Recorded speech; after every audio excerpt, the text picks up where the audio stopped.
Hey everyone, welcome to Office Hours. Welcome to Work It Daily. This is the web channel that basically shows you how to turn your career frustration into success.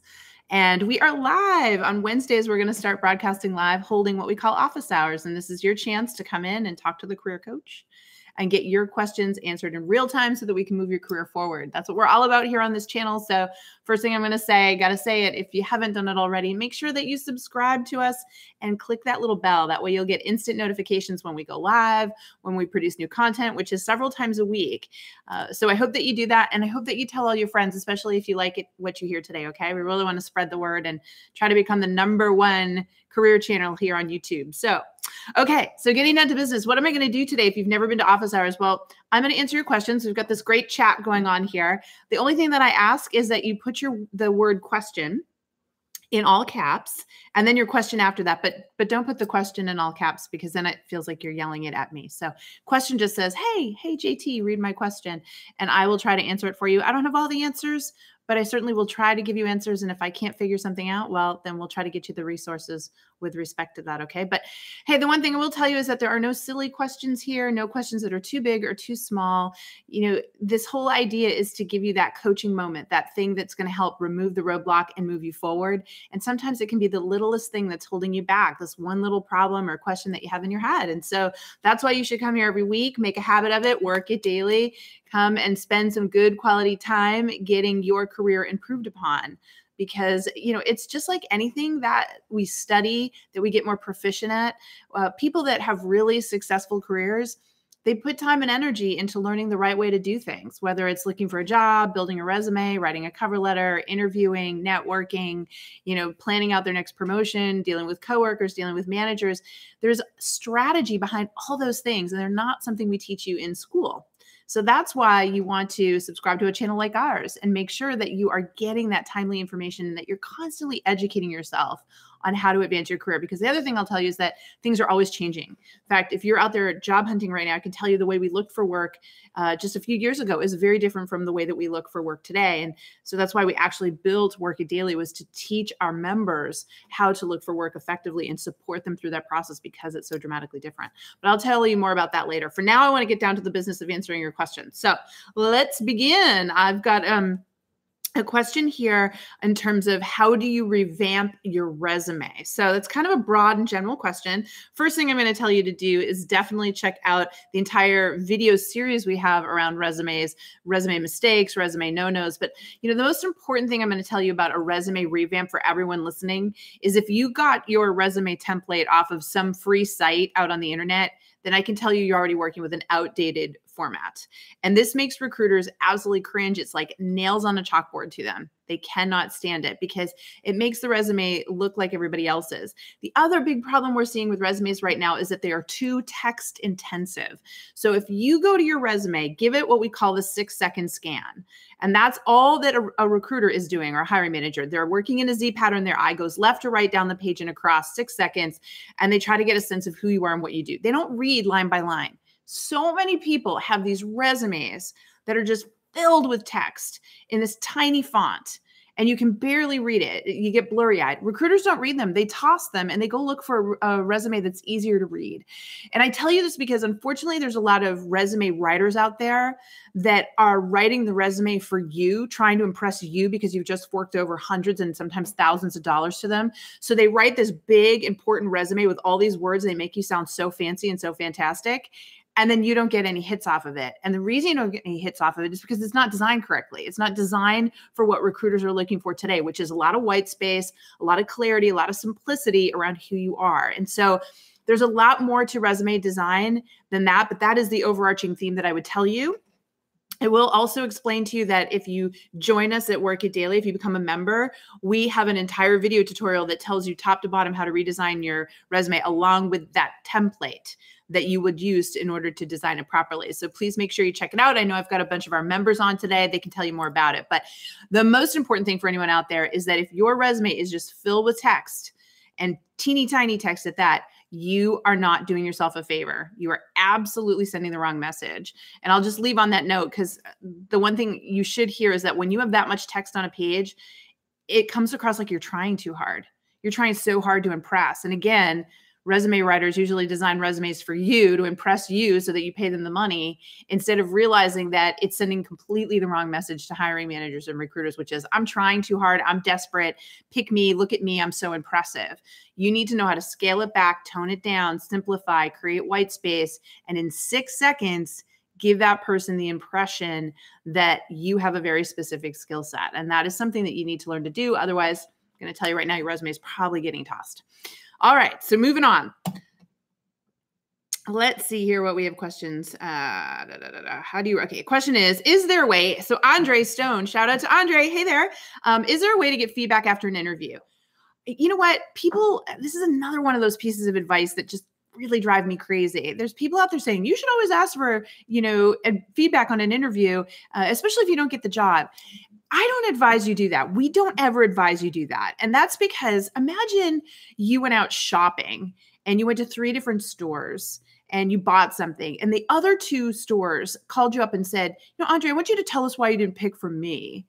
That would feel awkward. You might give them the information, but the exchange would feel awkward. And after that, there would almost be like this little, I don't know, against that store, because you're like, you put me on the spot. I didn't choose you. Oh, well.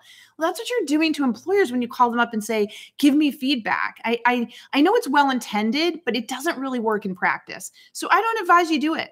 I really don't. Don't put an employer on the spot. Instead, say to them, thank you for the opportunity to interview with you. I'm bummed that I'm not moving forward in the process, but I'm happy for you if you found the right person for the job. And I will tell you that I'm really excited about the company. So I'm curious, what can I do to stay on your radar screen? What can I do to potentially earn another interview down the line? Can I connect with you on LinkedIn? Can I proactively touch base with you from time to time? Is there anything else, certification wise I can do? But, just let me know what I can do to stay in the running or stay on the radar screen in the future. That's a much better way of saying it. And you might get some feedback that way. But instead, what you're saying is, congratulations, it was an honor to be part of the process. I'd still love to be considered down the line. I mean, that shows character and professionalism. And it's just also a nicer exchange. And I can't tell you how many people have gotten great responses back from employers when we coach them how to do this. And they say, absolutely, do this, this, and this, and reach out to me in a few months. And guess what? They also remember how professional you were. You weren't whiny. You didn't put them on the spot. A lot of times people do that. And so if you're the one applicant that didn't get picked, but really rose above, that's going to be memorable. And there's much better chance that they're going to follow up with you and consider you for future opportunities. So my advice, Andre, don't ask for the feedback. You're not going to get true feedback anyways. And if anything, you're just putting yourself in a position to not be considered for future positions. All right. Let's see. So again, put question in all caps, folks. I've got to make sure you do that. Otherwise, I can't answer these. Sylvia says, has office hours changed from being in Slack and to YouTube? Yes. So the answer is, just so you all know, we have a private membership-only community where you get access to all of our job search and career development tutorials. There's 15 of these courses, over 200 hours of training for you, as well as being part of a private Slack community. So our members get to talk to each other about stuff they're working on privately, not out here in public. They also get to work one-on-one directly with career coaches like myself so that they can get their questions answered. So if you like the way you're getting your questions answered here and you wanted that whenever, you can sign up for our subscription program to do that. And we've been doing these office hours inside there for a while, kind of testing it out, and now we're bringing it out to the public. So these will always be here on Wednesday for all of you, but for members like Sylvia, it's okay, because if they don't get their question answered today, they can go inside the program and get it answered directly by a career coach whenever they want. So if that sounds like something that's exciting to you, you definitely need to check Work It Daily out, because we are turning the ear on career coaching. We are making career coaching affordable to everyone. And that's our mission in life, is to empower all of you so that you're making smarter decisions to move your career forward, that you're doing the right things to move your career forward. And that is something that you're not taught in school. So again, check it out. I can't say enough good things about our program. Of course, I'm biased. I love what we do. All right. So back to answering your questions. Let's see. Caroline says, are there any good sites to get LinkedIn backgrounds to replace the standard blue one? Oh, that's a great question. So what she's talking about is, on your LinkedIn profile, you can kind of have this banner in the backdrop where you can put something custom. There are no sites that offer that. There are free resources where you could design your own. There's a site we use all the time called Canva, canva.com, where you can create them. So that's something you might want to do. Or you can just, find a picture. I often tell people, if you live in a big city and it's a recognizable skyline, you might put that in there. Or if you're in a particular industry and there's something, very pictorial about your industry that would immediately tell people that's what you're into, you could put that there. Please shy away from like your hobbies and sunsets and things like that. I've seen people do that. It's just not the home for it. LinkedIn is the professional website for your business of one.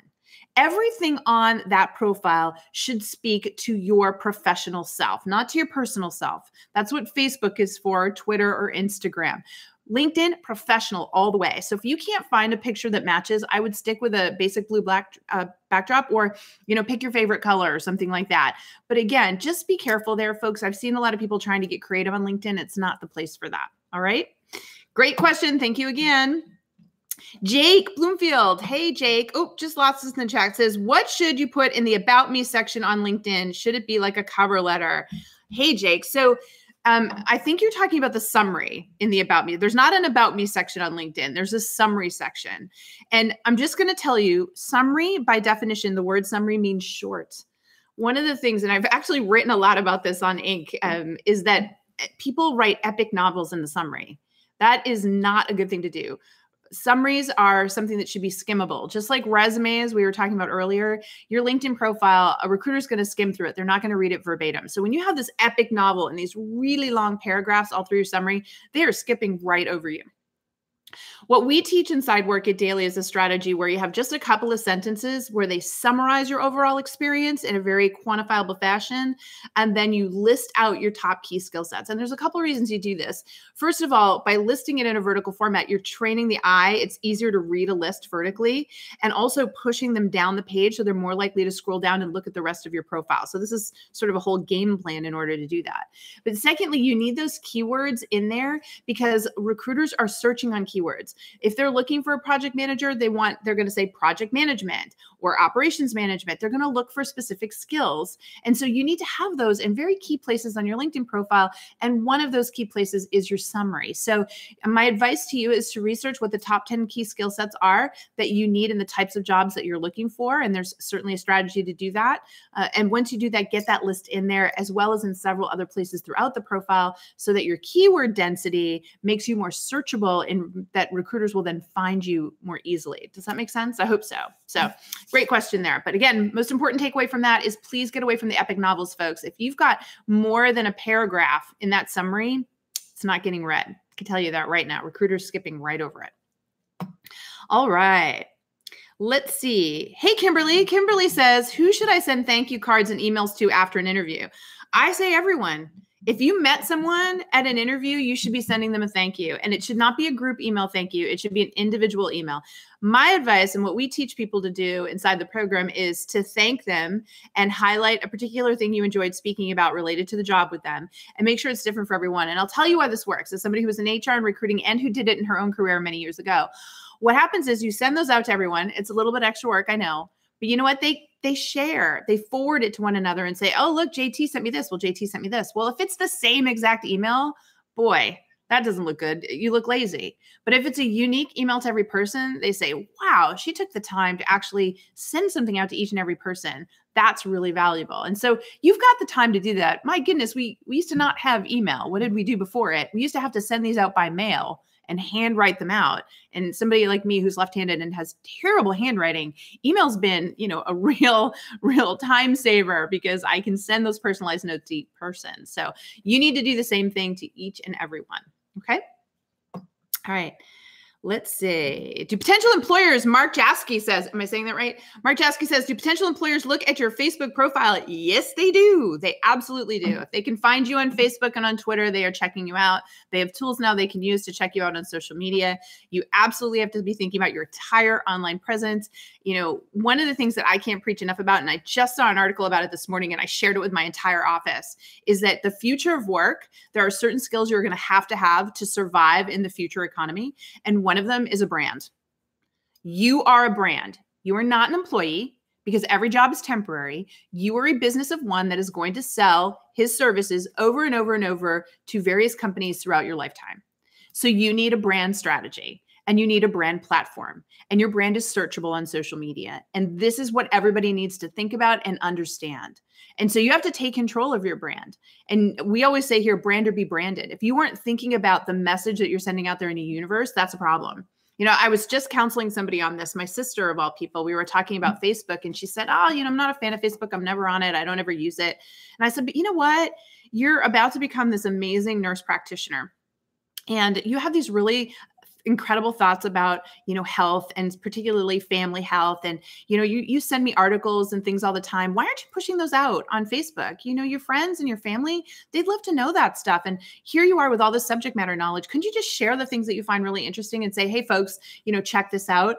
What it would do is brand her and really reinforce what she does for work. And she would be doing a really great service to all the people around her. So my advice to you on Facebook is to think about those things that you care about and start feeding content through Facebook that helps people shape and understand, oh, you know, that's Jake. That's what he's about. And that's just one of the many tips that you can use to personal brand yourself, but is something that is absolutely vital. Folks, do not think that you can just get away with it anymore. I've had people say, I'm just not going to do the social media thing. Oh, you're still doing the social media thing. You're just telling people you're not technology savvy, you're behind with the times, there's nothing interesting about you, and that you've got something to hide. So you're still doing it.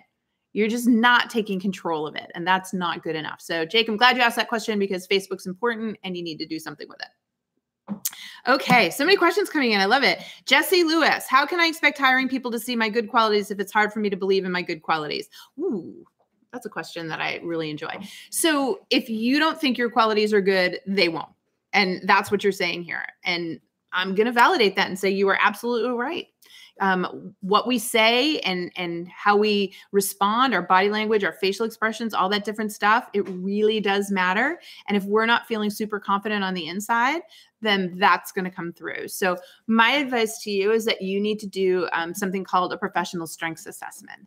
And this is where you analyze and understand your unique combination of strengths and preferences and gifts as it relates to the working world. We have one inside Work It Daily. It's actually 7 sections long. So you go through 7 different types of assessments. You assess your personality, your work style, your learning preferences, your unique gifts, your passions and interests. And you look at that because no 2 people are the same. But what it allows you to do through that process is realize, okay, I'm not perfect, but these are the things that I am good at. And these are the things that make me feel really successful and satisfied when I work. So this is what I need to go out and market to the world. Because if I do that, I'm going to attract the employers that need that kind of stuff. And then that's where I start to build that win-win partnership. I start to attract employers that need the kinds of things that I want to do. So I'm going to want to go to work every day, and I'm going to want to knock it out of the park for them. And this is a fundamental shift, folks. You know, for many years, we were told to just go to the want ads, get on the job boards, and force ourselves to apply to jobs where we sound like a fit. That entire model is flawed. That's not how this should work. The way it should work is that you create something called a bucket list. And a bucket list is the companies that you are attracted to for some very specific professional reasons. And then you build a strategy of networking and connecting and building a network within these companies so that when opportunities arise, you have an easier time getting an interview and landing a job there. Now, that strategy, that's what we teach. And we know it works. And it's a lot more fun. So my advice to you is professional strengths assessment first. Figure out who you are, what you love to do, and why you love to do it. And then an interview bucket list of companies that tie to your passions and your interests and your values and your beliefs so that automatically you're aligning with those companies. You're going to feel more relaxed and you're going to feel more confident when you're reaching out to them because you know you've done your homework and you know that connection exists. Does that make sense? I hope so. It's a very, very important strategy, and it's one that's getting people incredible results. In fact, inside our platform, at least once a day, somebody's saying, I got an interview with a bucket list company. I got, you know, my dream job with my bucket list company. That's not, you know, a freak of luck. It's not an accident. They did it. They figured out who they were and they tied themselves to their dream company. And no 2 people have the same dream companies. And that's why this works so well. Okay. So good luck with that. All right. Let's see. What other questions am I missing here? I don't think I can say this right. Jen Trizzle 87. What are some tips or objectives for second and third round interviews? Love this question. All right. So you made it past the first interview. Good for you. Already really hard to do. On average, it takes about 10 interviews to land a job. And right now, just to give you an idea, in the US, it's taking people an average of 9 months or more to land a job. And that's because they're not job searching correctly. You can actually cut that down dramatically if you know how to look for work. But the problem is getting those interviews. So you make it past the first interview, you're into second and third. Well, what you have to think about here is now the buying decision for the employer, right? Buying your services is getting a little more intense. In the first round interview, they're just kind of screening out the people that, oh, no way, not ever going to happen. They're looking at your personality. They're looking at your aptitude. Could you work in their environment? They're certainly looking at your experience. But now we're getting down to the point where it's just a few of you and you all start to look the same. You all have great qualities about you. You know, you're all apples and they're trying to figure out which apple to pick. This is hard. This is really, really hard stuff. So my advice to you is to think about anybody they put you in front of in a second or third round interview has a stake in you getting hired, has a say in whether or not you're the right person for the job. Now, what would make them decide to choose you? And the simple answer is if you could make their lives easier, if you doing your job right makes their job easier or better, then they're more likely to choose you. So your job in these interviews is to really get to know each person and figure out how would the work I'd be doing in this role impact them? And how can I convey to them that I would be able to make their life easier, that I would reduce their stress? That's what you're trying to figure out. Because when you're able to show that to those individuals, now they're going, well, that's the person I want for the job. And you have to do that with everybody that you meet in these final interviews, because again, they wouldn't be talking to you if they didn't have some sort of say in whether or not you get hired. So of course, you've got to find your connection to them. And that simple solution is, how will you make their life easier or better? If you can do that, you will do fantastic. All right. Good luck. Very good. Manel. Hey, Manel. Manel says, any advice for newcomers to Canada, please? I'm English teacher, but should get Canadian accreditation. Yeah. Okay. So whether you're in Canada or any other part of the world, one of the things we talk a lot about at Work It Daily is how to find a job when you are in a different country. And we did do a video here that you all should check out, and it's on long distance job search or remote job search, because it really all applies here. And that is that very naturally, companies are going to look for people who already live in the country, that have been raised there, that, you know, they're just looking for that natural fit. It's easier. It's easier for them. So you're going to have to overcome this. And the only way you're going to do that is by talking to people. It is not going to happen through a piece of paper. So this is why I tell people applying to hundreds and thousands of jobs online is not going to help you. It's essentially getting you tossed, because the moment they look at the paper and realize you're not that exact fit they were looking for, you're not from the country, you're getting tossed. You have to get around that. And the only way to get around that is to build a bucket list of employers and start to network with people who work there. You've got to talk to people that are in the same type of job that you would want, or hiring managers or HR or recruiting. And you've got to say, look, I love your company for these reasons. I want to earn a job there someday. Can you talk me through what I would need to do in order to make that happen? So you're not saying necessarily I need a job today. You're saying, I get it. You've got processes. You've got things that need to be in place. Tell me what they are.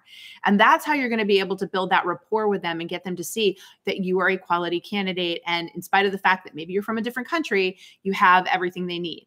It just does not translate on paper. It doesn't, folks. I know everyone says, why can't recruiters see it? It's not their job. It's yours. You're the one that wants the job. You're the one that wants to get paid all that money. It's on you to connect with these employers and get them to see you for who you are. And just sending them a piece of paper, it's not going to do it. Anybody out there right now, and this is where I'm going to be really hard on you, but if you're a job seeker and your main strategy has been spray and pray, just applying to jobs as much as you can, you've essentially not been looking for work. That's the lazy person's job search, and it doesn't work. You're going to get back what you put in, which is essentially not a lot. The smart, savvy, sophisticated job seeker knows how to build a strategy and go after what they want. And they certainly get better results, and they feel much better about themselves. So really important, especially for my foreigners who are moving to new places and trying to land jobs. You're going to have to make that extra effort to get that first job. And then it'll get a lot easier from there. But it is not going to happen by you just sending out pieces of paper. Okay? All right. Great question. Let's see. What else do we have here? Vivek. Hey, Vivek. I have a 2-year gap. I was in a business that taught me a lot, but didn't take off. Recruiters aren't entertaining me because I don't have a job in hand. Yeah, that's tough. So what do you do when you're unemployed and you've got a gap? That is a challenge. The reality is we know that studies show recruiters do discriminate against the unemployed. The theory is if you're out of work and you've been out of work for more than 6 months, then something's going on. There's a reason that you're unemployed, and that's something you're going to have to work through. So when you have this, you've really got to start to tap into your network, Vivek. You've got to go to people that knew you well and say, will you vouch for me? Will you help me? And so what I have people do is I have them create their bucket list still, the employers you want to work for, and then go to those employers and take a look at all the second line connections, which is all the people that work there. Then it says they're second connected to you. What that means is somebody you're connected to is also connected to them. And you want to go see who those individuals are. And you want to go to that network and say, will you help me? Here's why this company is on my bucket list. Here's my challenge. I know I've had a gap, but gosh, I can't wait to get back to work. And the employer that gets me is going to get, somebody that's going to really want to put this gap behind them. Would you be able to introduce me? I'm not going to ask the person for a job. I'm going to ask them what it would take to be considered by the company. Just try to get a sense of what it would take to earn a position there someday. So again, you're taking the pressure off everybody. You're not asking for a job. You're asking for insight and information. But you are going to have to go and ask those connections to help you get a direct connection there, because again, that ATS system is seeing that you are unemployed and is automatically tossing you, and not even a human eyeball is seeing it. So you've got to go around it. I know that that's hard for people to hear, but listen, folks, I've seen people succeed at it every single day. You just have to have the right mindset and you got to do the work. But once you get those connections and those conversations going, they're going to see how great you are. They're going to see your personality. You're going to be able to explain what happened. They're going to see that you are really a great, talented professional who, oh my gosh, is available right now. We should definitely hire this person. But that will not happen if you're just applying online. Okay. So build that network, tap into that network, and get connecting. All right. Let's see. AM, hey AM. AM says, what should I do when I make it as one of the 2 finalists after many rounds of interviews, north of 20 interviewers, but they don't get the offer? I do not know what I should do differently. You know what? Oh gosh. Look, they didn't say no, not ever, or, oh, you're terrible. On the contrary, they said, look at you. You are the silver medalist. You're not the gold medalist. You are the silver medalist. What I would say is awesome. I'm so excited I was the silver medalist this time. I would love to be the gold medalist next time. So how do I stay in touch with you? How do I, make sure I'm on your radar screen? Because if and when something similar pops up, I would love the opportunity to interview for it. And I see this happen all the time. I mean, just this week, I had 2 different clients where they went back and said this. And you know what? A couple of weeks later, the company comes back and says, we actually had in one case a different job that we're building that we think is a better fit for you. How about we have you interview for that job? Worked out great. And another one, the person they hired turned out to not be the fit. They figured it out really fast and said, okay, we made a mistake. The gold medalist wasn't the right one. You are. Can we hire you? How great is that? Right? Either way, you win. So don't throw away a perfectly good relationship that you've worked hard to build. You went through all this interview process. You made it to the final cut. You were the silver medalist. Folks, this I see happen so much. People get so bitter and hurt that they didn't get picked. They didn't say that you were terrible. On the contrary, you were a finalist. So you know what? Be professional. Keep the relationship alive. You don't know what's going to happen with this company in the future, but you certainly don't want to throw away a perfectly good relationship that you worked really hard on building. So I would say nurture it and don't give up and watch what happens. I guarantee you, you're going to come back to one of these office hours in a little bit here and tell me that they brought you back in or they offered you a different job or something, because it just always happens eventually, as long as you stick with it. All right, let's see. What else do we have here? Hey, Joseph Glazer. Is there a difference in applying for consulting or contract side jobs? Yeah, there's a little bit of a difference. I would definitely say, in consulting and contract jobs, it's more about the project as a whole. So you're talking about the overall deliverables, whereas in a full-time, long-term job, it's just about, are you able to execute on an ongoing basis? I think that for me personally, I feel like the consulting and contracting gig work is easier. It's easier to say because they know that can come to an end. They know that it's not forever. So both of you are talking about a really specific project or problem that you're focused on solving. Whereas in these other roles, sometimes companies are going, well, do we hire for this or do we hire for this? Do we think the job's going to go in this direction or do we think it's going to go in that direction? I mean, all the time I see companies interview 10 people and then say, oh, let's change the job description and repost again because now we realize we want something totally different. So for me, I think the contract consulting work is easier because at that point, the company's really well defined the project and you're just talking about that particular thing that you need to execute on. It's my 2 cents there. Let's see. Hi, Simone. Simone says, hey, is it bad if I haven't gotten any feedback from a company after having my first interview over a month ago?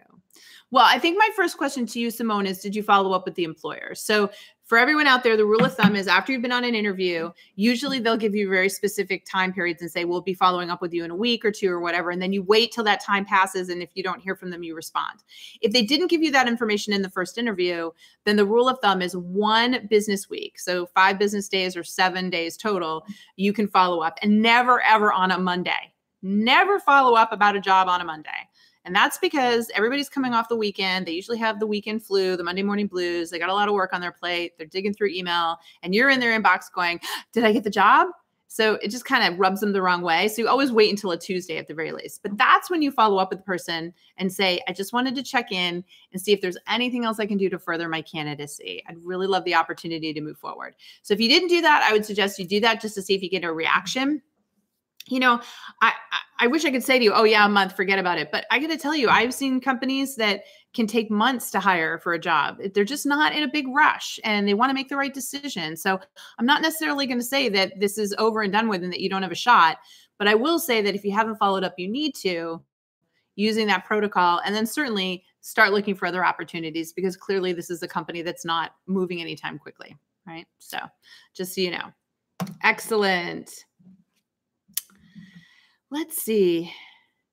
And, so this is kind of a common question. Shakura is saying, why do recruiters in HR don't give responses to my messages? Oh, okay. So I get this a ton.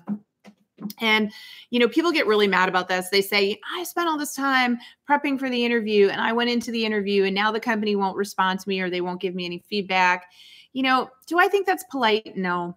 Would I do it? No. But do companies do it? Yes. And here's why. They're buying services. They're interviewing a lot of different people. And so they're really only having those conversations with the people that they're moving forward in the process. For the rest of the folks, the way they view it is, look, you applied, you tried, but you didn't get it. You know, so you move on. You know, this is how salespeople have to deal with it. Salespeople have to take a lot of rejection. They have a lot of companies that don't call them back or don't talk to them, but they just keep going and keep going and keep going until they get a client, till they close the deal. And so you need to do that as well. So if employers aren't responding to you, you know, you follow up in a week, you follow up again, you put them in a file and you say, I'm moving on, I'm looking for other opportunities. And you don't take it personally, folks. This is one of the things that we have to get better at. People take job search so personally. They're just not understanding that it's a business trying to fit a need. And again, unless they blatantly look you in the eye and say, you are horrible and we would never, ever hire you, which they haven't done, then they're just saying, no, not today. And you need to be able to deal with that. We have to be grown up enough to deal with that. So not saying that you're not, I'm just saying that I know everyone feels the way that you feel. And the sooner you can just let it go and say, all right, my next employer's out there somewhere. I've got to go make some new connections. I've got to have some new experiences. That is the best thing you can do for yourself. It's the best cure for this so that you're not thinking about those employers that didn't contact you. Okay. All right. Let's see. Debbie Yu says, should the information on my LinkedIn profile be different from my resume? Oh, yeah. So great question. So when it comes to the work history, folks, so the section on the resume and on the LinkedIn profile where you name your job title, the company, and what you did, those should be identical. You do not want them to be different. And the reason you don't want them to be different is because it creates this question as to which is right. You know, which job title's right? Which bullet points are correct? So those should always be the same. In fact, one of the things that we have people do inside our program is they go through and we teach them how to quantify their bullet points, because that's the other thing. Your bullet points should only be about your quantifiable, measurable accomplishments. So we show them how to do that. And then we say, take that exact thing and copy and paste it and put in your LinkedIn profile. So boom, done. But as far as the top parts of your resume, we call it the top fold in the resume, and then you've got your headline and your summary in your LinkedIn profile. Those are naturally going to be different. They're going to be laid out differently. And so I wouldn't advise those to be exactly the same. Now, the content in terms of the key skill sets and the branding should be consistent, but how you execute those are different because of just the fact that LinkedIn has a very specific format. And on a resume, there's another very specific format that we have you use in order to do that. So that's where that information might be different. But as far as the work history goes, 100% the same. Do not deviate, or you're going to create questions for recruiters and then they're going to go, oh, is this person telling the truth? Are they making stuff up? What's going on? And you don't want that. All righty. Let's see. Is it okay to ask HR manager that you interviewed with for constructive feedback when you didn't get the job? Again, we talked about that earlier, and that's kind of a different take on the question. And the answer is no. Do not ask for the feedback. I really don't encourage you to say, hey, can you give me some constructive feedback on what I could do better? It puts them on the spot, and most of them aren't going to tell you the truth. They're not going to tell you. I think the best thing that you can do is flip it around and make it more positive. I loved working with you. Can I stay in touch with HR so that I can stay on your radar screen? And of course, if there's anything that you think I can do to help me continue to be a better fit going forward, I would love to hear that information too. Right? So you kind of positive way saying, is there anything else you'd like to see me do to earn, that next interview? But it's more about you saying, how do I stay positive? How do I stay proactive? I really dig you guys. And I know it's my job as the job seeker to stay in touch with you. That is the message that you're sending. I would not ask for that constructive feedback. Again, it's so hard on people and they don't like to give it. So you're putting them in an awkward position. I will tell you, the really good ones, they'll tell you. You won't have to ask for it. They'll tell you. So if they don't offer it up, then you shouldn't be asking for it. I really firmly believe that. And just in my experience, folks, and I've worked with a lot of recruiters, I've been in HR and recruiting myself. I just know how that dynamic goes. I mean, put yourself in that position. It's not easy to give people critical feedback, especially when they're not an employee or there's no, vested interest there to do that. So save them that uncomfortableness. Okay.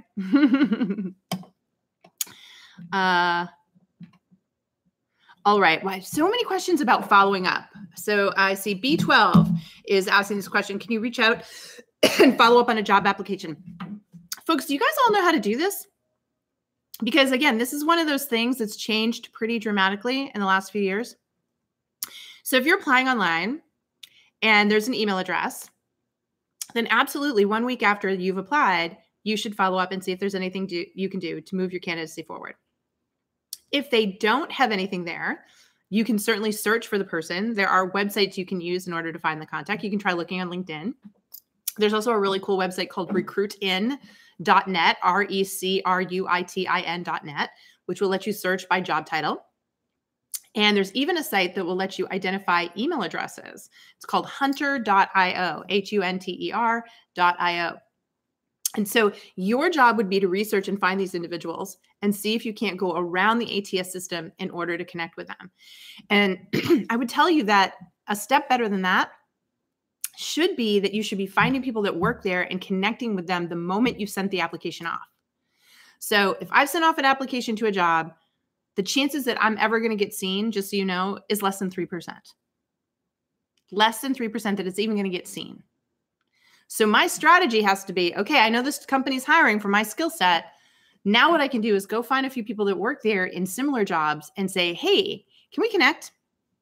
Your profile came up while I was researching the company. I'd love to learn more about the work that you're doing. And they connect with you and you say, yeah, I'd love to learn more about what it took to get hired there. I just applied for the XYZ position, and I'd really love to stand out someday. Do you have any pointers on what you did to get hired or what you're doing there that could help me going forward? So again, you're not asking them to get you the job. You're not asking for the hiring manager's name. You're asking for their advice. Now, will everybody respond to you? Absolutely not. It's a numbers game. But I can tell you that if you reach out to 5 or 10 people, there's probably a really good chance at least a couple will respond to you. And all it takes is one. And when one person responds to you and you get a dialogue going, then you're able to say, gosh, I'd really love to reach out to the hiring manager directly. Do you think that's a good idea?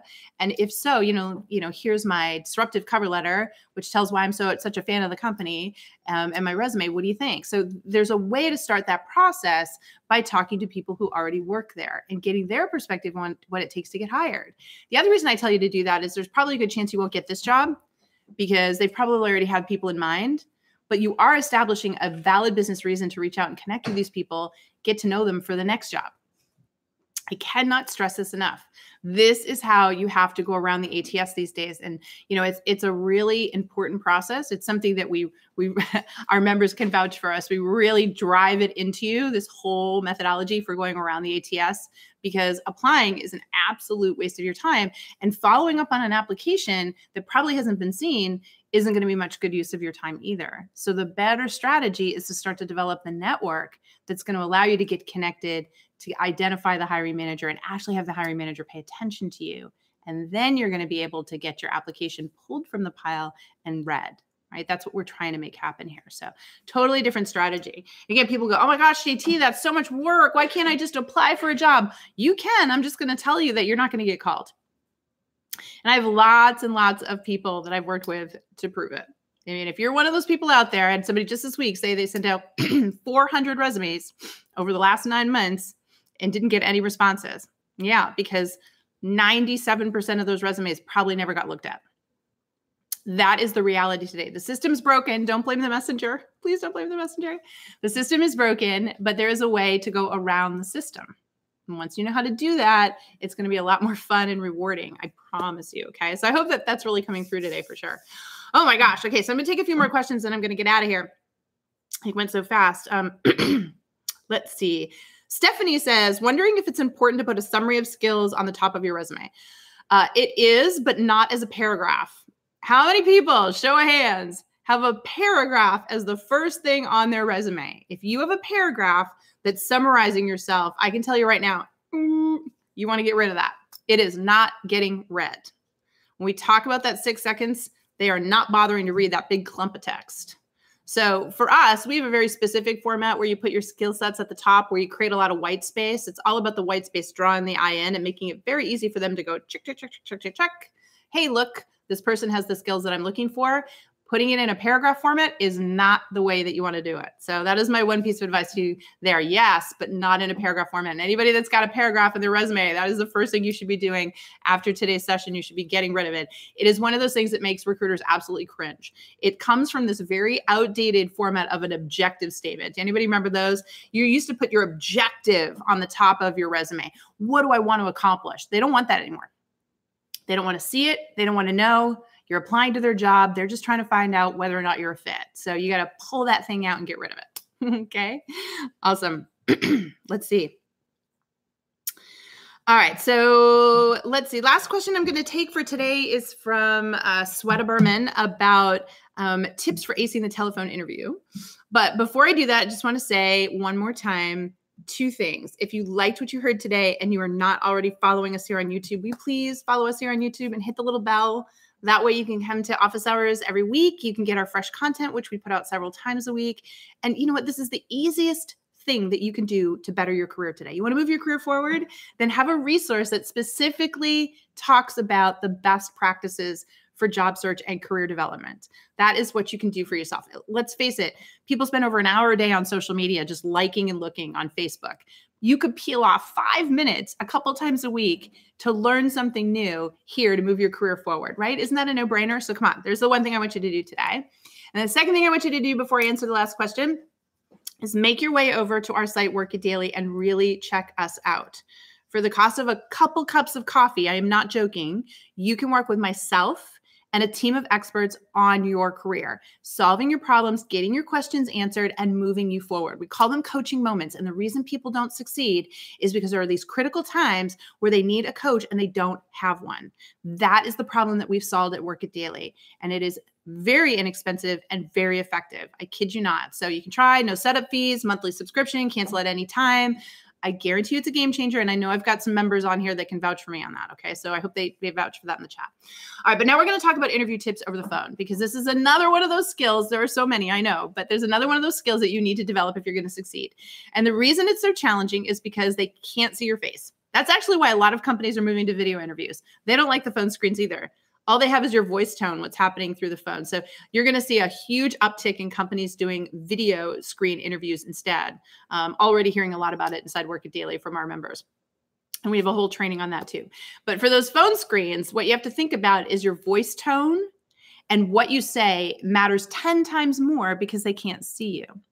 So a couple of tips. First of all, going to sound crazy, but get yourself a mirror and put it right in front of where you are. So find a quiet space in your place where you're going to interview. Is at your home, wherever. Close the door, get rid of the puppy, get rid of the kitty cat, get rid of the kids, close the window, turn off the phones, turn off everything, get a mirror and focus. Because what's going to happen on that phone screen is that you're going to look at yourself in the mirror. And when you see yourself frowning or your head down, you're going to go, "Oop, nope. I need to smile just like I would in an interview. I need to look engaging like I would in an interview." That matters because that change in your facial expression and your posture, it actually translates in your voice. I am not joking. Studies show this. So you really want to pretend like you're face-to-face in the interview because it's going to help you over the phone. The second thing I'm going to tell you is that it is all about making sure you do not ramble. Most people fail in the phone screen because they ramble, because they go all over the place. And because they can't see you, sometimes if you're a visual person and you're kind of telling a story with your hands, like obviously like I do all the time, but they can't see that. And so instead, all they hear is this person kind of going in this direction and that direction and this direction, never really making a point. Now, the secret to a great answer to any question is having a system for answering that question. We call it the experience, learn, and grow model. And we teach people how to share an experience in a certain way, share what they learned, and then share how they grew and how they're going to apply that in the job. And it's a very succinct model that allows you to answer any question you get in a way that validates for that person that you understood what they asked, that you do in fact have the experience that they're looking for, and that you are capable of applying it in their situation. And that's super important because if you can't convey that in the phone screen, you're not going to move forward. They're assessing personality, aptitude, and experience on that phone, all three things. So personality, it's all coming through in the voice tone and wanting to make sure that you send the right message there. And then aptitude and experience are coming through in the way that you choose to answer these questions. And that solution there is succinct, not here, there, everywhere. So it comes down to interview prep. You really have to do a lot of interview prep these days prior to embarking on interviews so that you have the right way to answer questions. These people that say, "Oh, I'm just going to go in and, do it off the cuff or on the fly." It doesn't work, folks. It really doesn't work. You have to want to be able to answer that question in a way that makes sense to them very quickly, because that proves that you really did your homework and you know what you're talking about. So be thinking about those 2 tips, okay? Best advice I can give you, the mirror and the interview prep with the succinct answers. That's going to help you get to the next round. Okay. All right, team. Wow. So question, did you enjoy today? Will you tell me in the comments, what was your favorite part of today? What was the most insightful thing that you learned today? What are you going to put into practice right away? I want to hear from you. Give me your feedback. Tell me what you're going to work on next as a result of this. I definitely want to hear other topics, ideas. We're always looking for the things that you want to know more about here on the channel. So you can put that in the comment section as well. And of course, I want to see you back here next week. I hope you will be here next week to hang out with me. It's been a really fun time. Lots of great questions. And lastly, I can't say it enough. If your question didn't get answered, I'm sorry. It's a short period of time. I can't answer them all, but there is a solution. You can have each and every one of your questions answered by a pro if you join us over at Work It Daily. So I really do hope you check it out. Okay. All right, team. Thank you so much. Can't wait to see you in our next office hours. Okay. Take care of everyone. Take care. Bye-bye.